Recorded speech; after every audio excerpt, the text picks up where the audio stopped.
Steve Jewin, MMA Mania. All right, Steve, you're now on Chitty. Whenever you're ready, go ahead. Chidi Bang Bang Njokuani, how are you doing today, sir? What's going on? How you doing?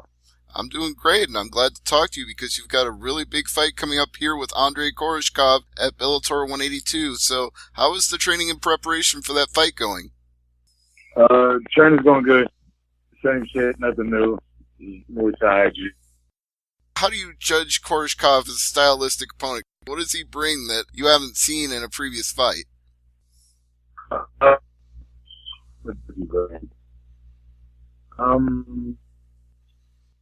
don't know. I don't know. I mean, he's pretty well-rounded. So, I mean, he's not a slouch or nothing, but, I mean, I fought guys with experience. I fought guys that are taller. Koreshkov is, of course, the former champion, having just lost the title back to Douglas Lima. So, how much of a feather in your cap is it to beat Koreshkov, and do you think that would put you in immediate contention for a title? I'm sure beating him would definitely put me in talks of a title shot. But seeing how everything's going now, I'm pretty sure Rory's going to get it next, and then we'll go from there. But I know for sure that they won't be able to deny the fact that I deserve a shot after beating Koreshkov. That's true. And you mentioned Rory, so that leads to a question I wanted to ask about Rory and Lorenz and these new guys coming in from UFC to Bellator's welterweight division. What are your feelings on that, all this new competition that's come? I like guys with names too, and they're not older, they're legit contenders, and they're people that are able to actually hold the title.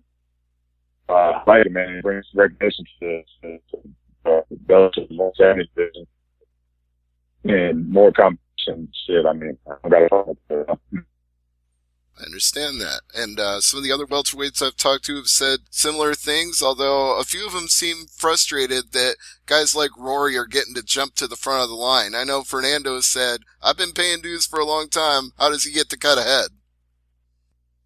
I mean, who's Fernando? The guy that's on the co-main? Yes. Oh, okay. I mean, it's, for me, I see it's understandable. I can see Rory jumping ahead. Lorenz did a nice little number while he was in the UFC, so that's fairly understandable.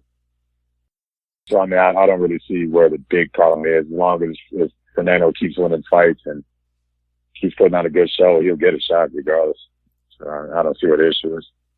I hear you. As for your own fight style, you've had some very impressive finishes of late, including what I consider one of the highlight reel performances of 2016 with Andre Fialho. Are you looking for something like that with Koreshkov, or do you plan to take a more reserved approach to the fight? Shit, I took a reserved approach in that fight, but he just ran into a punch. But yeah, I'm just gonna go out there and be me, and whatever happens, happens. If he runs to a punch and gets knocked out early, that'll be perfect. But if we have to go a long 3 rounds, and I mean, I've been training for that, so I'll be all right regardless. Now, I've actually been watching you fight for quite a long time now. I caught you back in the Resurrection Fighting Alliance days live. I actually got to see a fight of yours in person. So how do you attribute your growth and that phenomenal explosiveness you have as a striker now? I guess it's a lot of discipline, man, and just focusing on what I need to be doing and what I need to get done, and not worrying about all the bullshit around me, like not being distracted by the little things. I just really got in the gym and started getting focused and knowing that if I do well in with this career, I can really make something out of it and really change a lot of people's lives that are around me. And just start to look at it's bigger than me. Like it's I'm not just fighting for myself anymore. I'm fighting for my family and friends and fans that believe in me, and it gave me that little extra push that I needed. Speaking of family, your older brother, Anthony Njokuani, he's been a fighter for many years as well. So how does he feel about seeing all your success now in Bellator? He loves it. one of my biggest supporters. I don't know, we're not real vocal with each other, but like the love is like, he's always been the guy, like, actually, and gave me more opportunities or give me like a little bit of advice without trying to be preachy to me and shit. Like, I think he's we're probably like my more fans. Like, I couldn't have done this without him, and I hope to have helped him out through his career too. I also feel like it's a little bit like, I've seen some other fighters with brothers who are fighters like Jim and Dan Miller, and it seems like brothers make each other better because if they're both fighters, they probably fought with each other as kids too. Yeah, I mean, growing up, he was older. He was older than me, so it was more of like he would just discipline me, and I'd have to listen to it. But still, like me seeing him win fights and get knockouts of the nights and all this shit makes me want to do better and do that for myself. So I think that's where our competitiveness with each other is. Like, he sees me do good, so he wants to do better for himself, and I see him do good, and I want to do better for myself. Now, one thing I've also noticed with both of you, and especially of you of late, is you've gotten into a real groove of cutting post-fight promos and having a little bit of swagger and attitude when you talk to the crowd and talk to the post-fight interview with Jimmy Smith or whoever it happens to be. Is that something that you've worked on, or did that just come naturally? I mean, it's all natural. Like, honestly, me and my brother, especially my brother too, he's the most fucking playful dude that there is. Like, you see him in the gym and you would wonder why nobody else knows about like this crazy personality that he has. But all of this is natural. Like, we always do it. It's just something that we never like doing, like for the crowd or just for a moment, you know, like it's something that we just like doing as people. So whenever there's times like that, it's hard for it to translate for us because we don't want it to be for shock value, you know. We're trying to do it for just to be natural and be ourselves. And it's a little hard to do it when the cameras are rolling and the crowd is cheering and all that shit. So I think now I just kind of told myself, like, just fuck it, like, just be yourself, and whatever happens, happens. If they like it, they like it. If they don't, they don't. I guess it's starting to pay off. I'd say it is, because it doesn't seem like the crowd has a problem with it. They like hearing it. They enjoy you calling people out and getting up there and saying what you got to say. And if it comes after a big win, so much the better. So one of those other arenas that I'm wondering if we'll see you get a big win in is kickboxing, because I know that's part of your background. And are you looking to fight for Bellator kickboxing at any point here? I'll be down. If they ever want me to do it, I'm definitely down for it. I love striking. I love kickboxing. I love not worrying about defending takedowns and grappling and shit. So I definitely would be down. I definitely would consider it if they'd ask me. Now, you say you don't mind when you do kickboxing because you don't have to worry about the ground, but it doesn't seem like you've had to worry about that in 9 straight fights now. So is that something you feel like you've been sharpening up in the gym, or just in general? Yeah, I mean, in the gym is just like training, just a lot of knowing what I need to get done and going to the gym and practicing it instead of just going to the gym just to try and get into shape for a fight like I used to. Now it's like, okay, I'm gonna go to the gym and I'm gonna get taken down, but I'm gonna get up every time. I'm gonna get up and like just focusing on getting off the ground. Or okay, today I'm gonna stuff everybody's takedown and nobody's taking me down. And then like just little things like that. Like before it was just like I just got to go to the gym so I can get in shape for this fight. And it was just more of a job than a hobby. But now it's starting to like be something that like I say most of my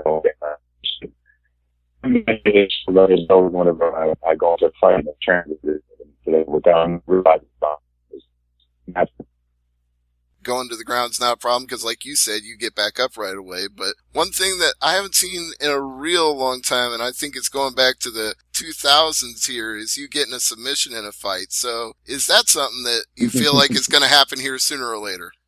It It should. I've actually been working on a few things in the gym, so it should happen eventually. If it happens in the next fight, I'll be even better.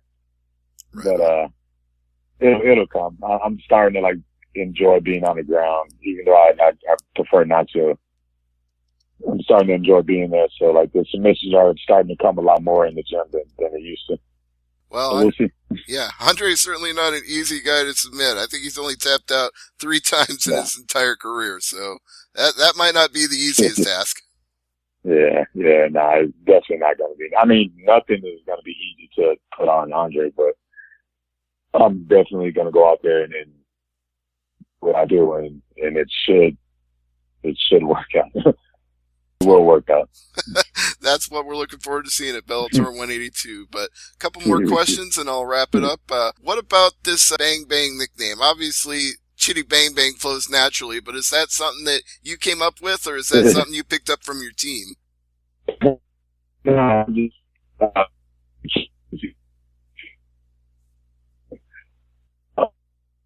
Chitty Bang Bang movies. And all the kids used to sing it all the time. I used to hate it. I mean, then I got older and I was fighting, and I've been fighting for some time now.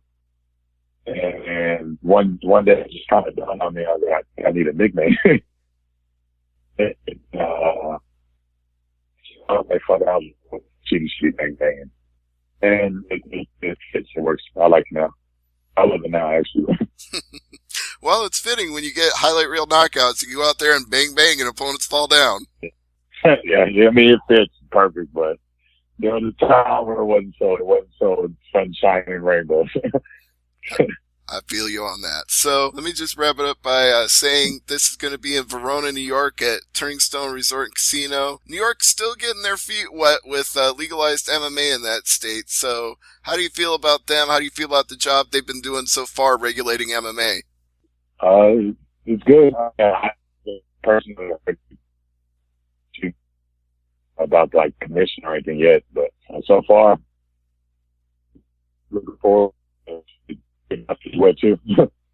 All right. Well, Bellator 182, August 25th. It should be a hell of a fight between you and Andre Koreshkov. So let me give you this chance to thank sponsors, thank teammates, throw out any plugs that you want to plug. My team, One Kick Sim, Sergio Pena, my family out in Dallas, Texas, Ginger, everybody down. And Shot Bang Athletics, get your gear before the fight, support the team. Right on.